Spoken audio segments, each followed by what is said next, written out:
વિદ્યાર્થીઓ લાલો નાટક દ્વારા એક જોરદાર મેસેજ આપવા આવ્યા છે. આ ખાલી નાટક નથી હો, આ જિંદગીની હકીકત છે. ધ્યાનથી જોજો. જો આ નાટક જોઈને એકનું વ્યસન છૂટી જાય ને તો આપણી આખી મહેનત વસૂલ. કૃષ્ણ ભગવાન આ વ્યસનીઓ કેવી રીતે વસ્તુ બતાવે છે તે જુઓ. હું લાલ્યો. આમ તો મારું નામ મારા બાપાએ હોશે લાલજી પાડ્યું હતું, પણ જે દિવસે નિશાળમાં દાખલ કરવા ગયા ને એ દાડો છેલ્લો.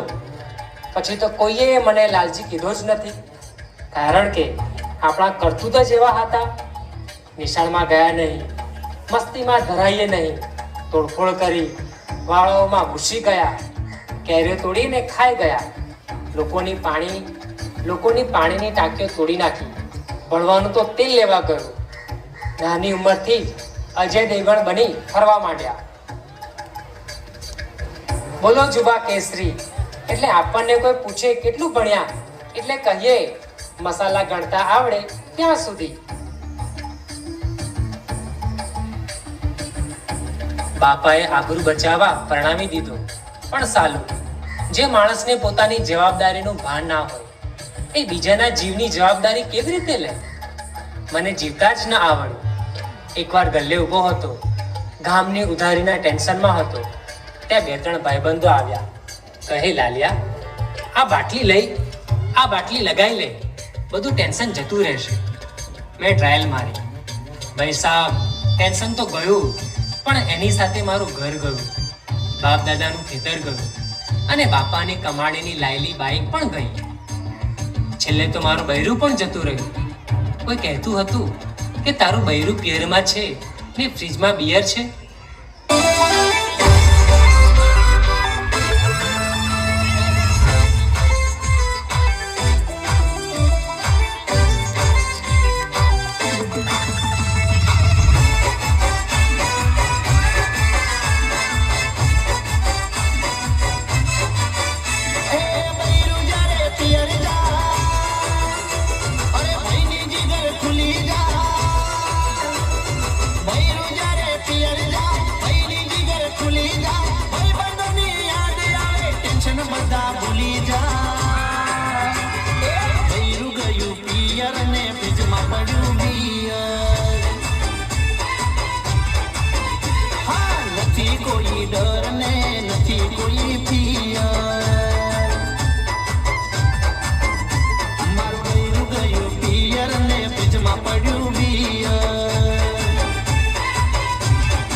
અરે ભલા માણસ, ઘર જ નતું તો ફ્રીજ ક્યાંથી હોય? આ જુઓ, ફોન કરું છું પણ કોઈ ઉપાડતું નથી. મા બાપ, બહેન, પેલી બાટલી પીવાવાળા, કોઈ ફોન નથી ઉપાડતું. મારી 5 વર્ષની છોરી જોડે વાત કરવા નથી મળતી. કોઈ તો નંબર આપો જે મારી સાથે વાત કરે. કોઈ તો મને આમાંથી બહાર કાઢો, કોઈ તો બચાવો. મને કાઢો, મને બહાર કાઢો.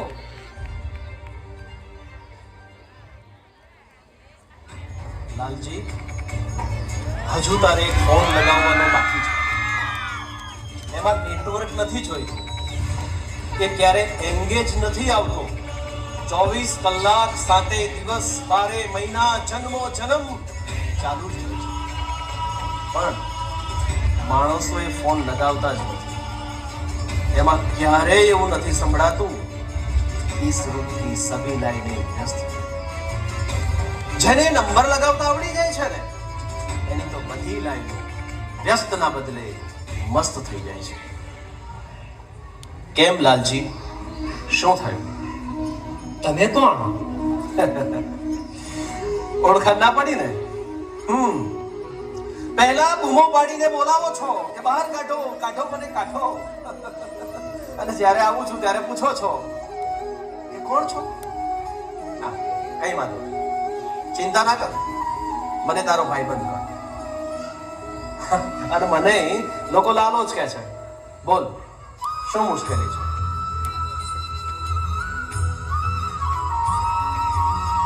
બધું જ લૂંટાઈ ગયું છે લાલા. કોઈ સાથ નથી આપતું. હું ફસાઈ ગયો છું. દેવાના ખાડામાં પડી ગયો છું. હા. જો લાલજી, ખાડામાં પડી જવું એ ભૂલ હોઈ શકે, પણ ખાડામાં જ પડી રહેવું એ તો ગુનો છે. તે તારી જિંદગીનું સ્ટેરિંગ તારુને આપી દીધું છે અને હવે રાહ જુએ છે કે ગાડીને ડાબે જમણે કોઈક વાળી આપે. એ તો તારે જ વાળવાની છે. ઈશ્વરે તારે હાથ, આંખો, બુદ્ધિ આ બધું જ આપ્યું છે. એમ છતાંય તને તો એમ જ છે કે તારી જિંદગીની ગાડી કોઈક તને ડાબે જમણે વાળી આપે. શું કરું? કશું આવડતું નથી, કશું સૂચતું નથી. એક હતો અર્જુન, એ પણ તારી જેમ જ રણ મેદાનમાં હથિયાર હેઠા મૂકીને હતાશ બેઠો હતો. ત્યારે કોઈકે એને એક મંત્ર આપ્યો, કર્મણ્યવાધિકારસ્તે મા ફલેષુ કદાચન. તારો અધિકાર માત્ર તારા કર્મ પર છે, એના ફળ પર નહીં. લાલજી, તે ભૂતકાળમાં જે વાવ્યું છે એ જ અત્યારે તું લડી રહ્યો છે. જૂના કર્મોનું ફળ તો ભોગવવું પડશે, પણ નવા કર્મો કરવા એ તારા હાથમાં છે. કર્મ કરો, કર્મ કરો. તમે મારી નિહાળના સાહેબ ના બનો. શું કર્મ કરું? મને કામ કોણ આપે? એકમાત્ર ગાડી ચલાવતા આવડે છે, પણ દારૂડિયાને કોઈ ગાડી આવડે? ગાડી અડવા દે? તે કોઈને પૂછ્યું? કોઈ ગાડીવાળાને પૂછ્યું કે મને ડ્રાઈવર રાખશો? પેલા આપણા મહેશભાઈ ગામમાં નવી જીપ લાવ્યા છે, ખબર છે? હા, મહેશ્યો. મારો હાળો ક્યાંથી પૈસા લાવ્યો કોને ખબર? લાલા, મહેશ પૈસા ક્યાંથી લાવ્યો એ તારો પ્રશ્ન નથી. તારે એની ગાડી ચલાવીને પૈસા કમાવા છે ને, તો એની પાસે જા. એ હા પાડશે કે ના પાડશે એ તારા હાથમાં નથી, પણ મહેશભાઈને જઈને પૂછવું એ તો તારા જ હાથમાં છે. જો લાલજી, અહીંયા કેટલા બધા ખેડૂતો બેઠા છે, એમની પાસેથી શીખ કે ખેતરમાં બીજ નાખવું એ ખેડૂતના હાથમાં છે, પણ વરસાદ લાવવો એ એના હાથમાં નથી. તું બીજ નાખ, તારો અહંકાર છોડી દે અને પૂછવા જા. ક્યાં સુધી આવા નકામા અહંકાર ને ખોટી મોટાઈમાં જીવીને તારી જિંદગી બરબાદ કરીશ?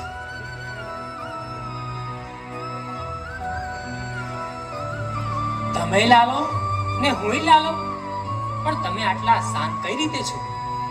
મારી દશા કેમ આવી થઈ ગઈ? દશા એ વળી શું હોય? દુઃખ આવે ત્યારે જે ગભરાતો નથી ને સુખમાં છકી જતો નથી એ જ સાચો માણસ. મારો જન્મ જેલમાં થયો, જન્મીને તરત મા બાપથી દૂર થયો. જ્યાં મિત્રો સાથે મોટો થયો, જે મા બાપે લાડકોડથી મોટો કર્યો એમને છોડવાના થયા, સગા મામાને મારવા પડ્યા. જેમના માટે, જે પ્રજા માટે મામાને માર્યા એ પ્રજાએ કહ્યું અહીંથી ચાલ્યા જાઓ. જ્યાં રાજા બની શકતો હતો એ રાજ્ય છોડ્યું. દૂર દૂર જઈને સોનાની દ્વારકા બનાવી, એ પણ દરિયામાં ડૂબી ગઈ. છતાં મને જ્યારે જે મળ્યું મેં સ્વીકાર્યું. કર્મ કરવાનું ક્યારેય છોડ્યું નહીં. ભૂતકાળમાં શું થયું એની ગ્લાનિ નહીં, ભવિષ્યમાં શું થશે એની ચિંતા નહીં. બસ આ ક્ષણે શું કરી શકું એ કરવા માંડ્યું. જીવન તો હમણાં છે, ના પહેલા ના પછી. દુઃખનું ચક્ર તોડવું હોય તો હમણાં અને હમણાં અને હમણાં. આ ક્ષણમાં જીવવા માંડ, આ ક્ષણમાં જીવવા માંડ લાલા, આ ક્ષણમાં જીવવા માંડ. સમજાય છે મને, સમજાય છે. આવું કોઈએ સમજાયું નહીં ને? તમે અત્યાર સુધી ક્યાં હતા? હું તો હતો જ. તારા શિક્ષકમાં, તારા પિતાની આંગળીમાં, તારી માતાના પાલવમાં, તારી બહેનની રાખડીમાં, તારી પત્નીની ચિંતામાં અને તારી દીકરીના સ્મિતમાં હું તો હતો. અરે આજે આ ગામના ગ્રામોત્સવમાં પણ હું જ છું. ત્યારે મને જોયો જ નહીં, ઓળખ્યો જ નહીં. લાલા, તે કેમ આવું કર્યું? મને માફ કરી દો. આજે જ હું મહેશભાઈ પાસે જઈશ, કામ માંગીશ અને નવું જીવન શરૂ કરીશ. હવે તો બસ કરીશ છે વચનમ તવ. તમે કીધું એમ જ કરીશ, કરતો રહીશ.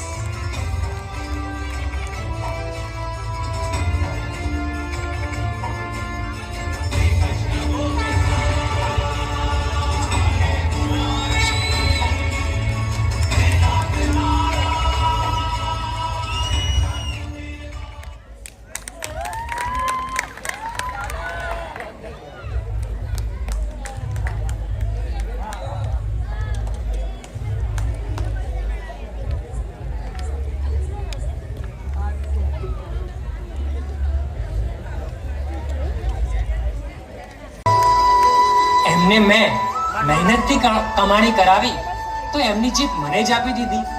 પત્ની અને દીકરી પાછા આવી ગયા છે, મા બાપ પાછા આવી ગયા છે.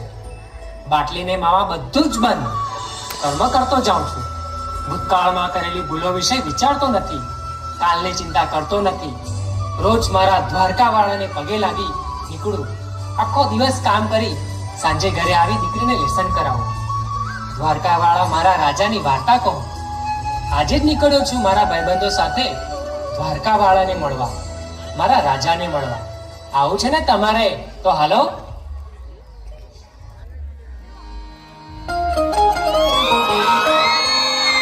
હે યશોદાનો લાલો મારો, રાજા રણ છોડ છે. એણે મને માયા લગાડી રે.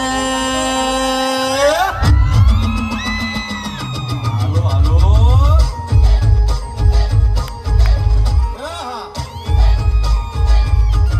આવી જાઓ આવી જાઓ.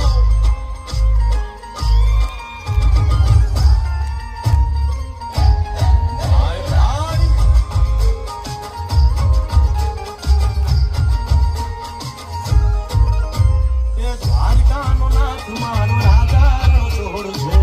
એણે મને માયા લગાડી રે. દ્વારકાનો નાથ મારો રાજા નો છોડ છે. એણે મને માયા લગાડી રે. એણે મને માયા લગાડી મારા વાલા. એણે મને માયા લગાડી મારા વાલા. હારે મને માયા લગાડી રે.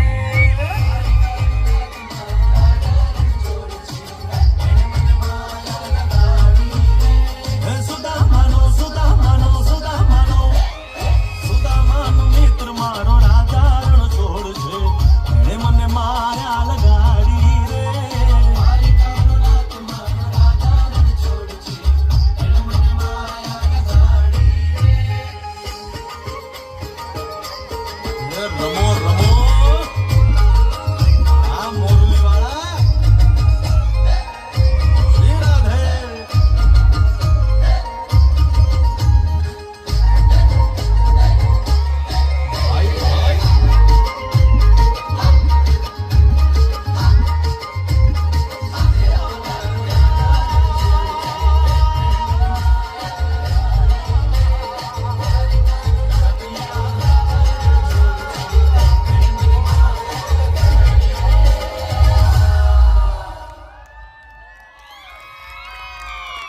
કોઈ કેરના શાંત એટલા બધા થયેલા તો તાળી તો પાડો.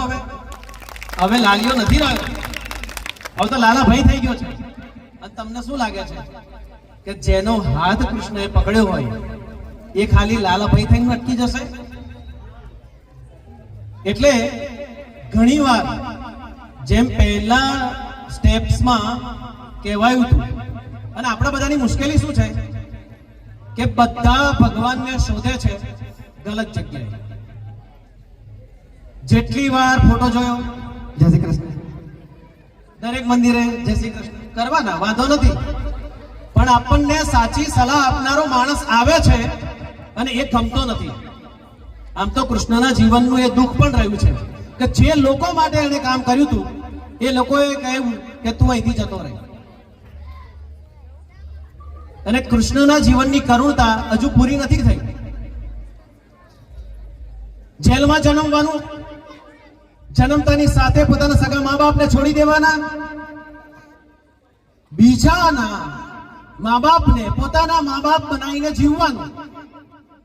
અને જ્યારે એ માની, એ યશોદાની માયા બંધાઈ જાય, લાગણી બંધાઈ જાય, પછી પાછું એક નવું કર્મ આવે કે કંસને મારવા જવાનું છે, એટલે ગોકુળ છોડી દેવાનું.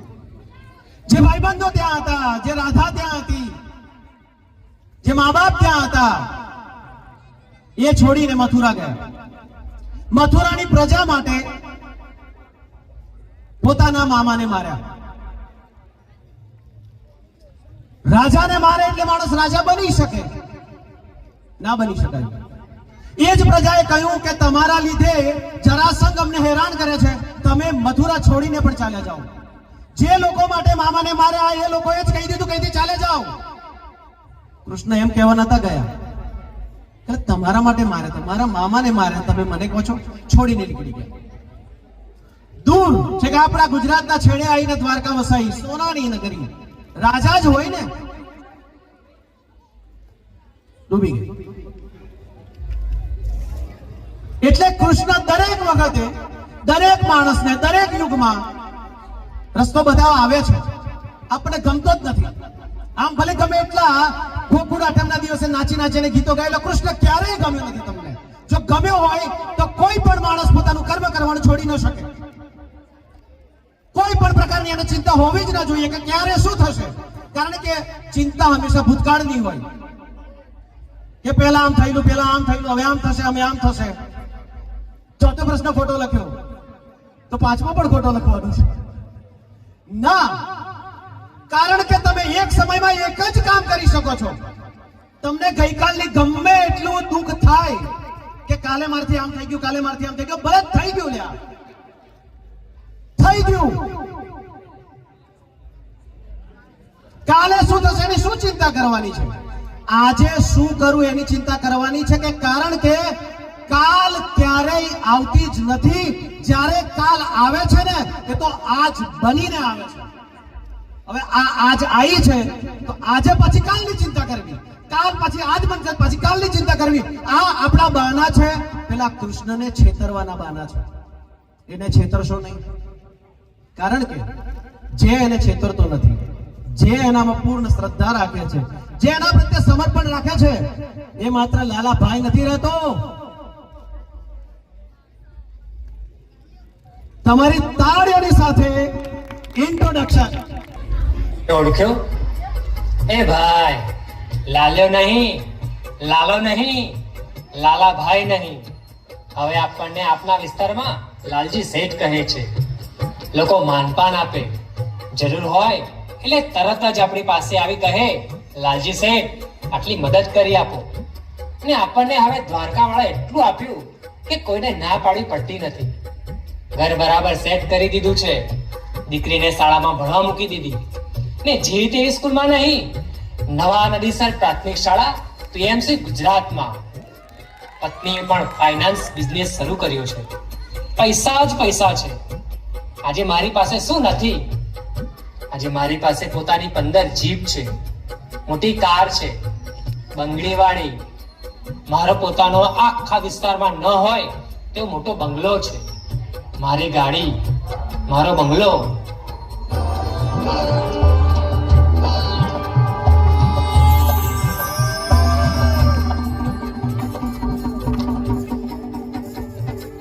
નારાયણ નારાયણ. વાહ લાલજી શેઠ વાહ, તમારી ગાડી, તમારો બંગલો. અરે નાના, આ તો આ લોકો જોડે વાત કરતો એટલે એવું મોઢામાંથી નીકળી ગયું. મારો કેવો બંગલો ને મારી કેવી ગાડી. આ મારો બંગલો ને મારી ગાડી ને મારી આ લીલી વાડી ને બધું એ તો એનું જ છે.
કોઈ દી સુરદાગ ના પડે મારી ઇજ્જત ને આબરૂને તારી મેસ ના લાગે હરે ઓ રે આશુરા બાજી મારો કોલર ટાઈટ રાખજો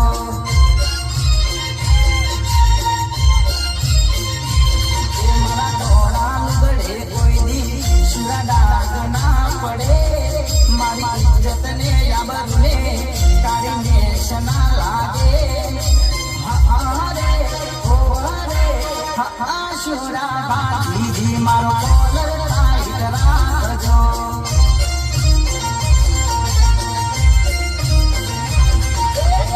આશુરા બાજી મારો કોલર ટાઈટ રાખજો જય બાપાજી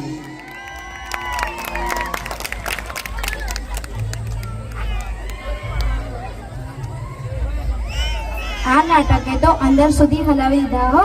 વિચારવા જેવું છે કે વ્યસન શું કરી શકે છે. મકાઈના રોટલા ખાઓ પણ આ તમાકુના પડીકા મેળો. છોકરાઓએ જે મેસેજ આપ્યો છે એ ઘરે લઈ જજો બધા. સુધારવાનો આવો પ્રયાસ ખરેખર વંદનીય છે. આ જાગૃતિ લાવનારા બાળકો માટે એકવાર જોરદાર તાળી પાડી દો.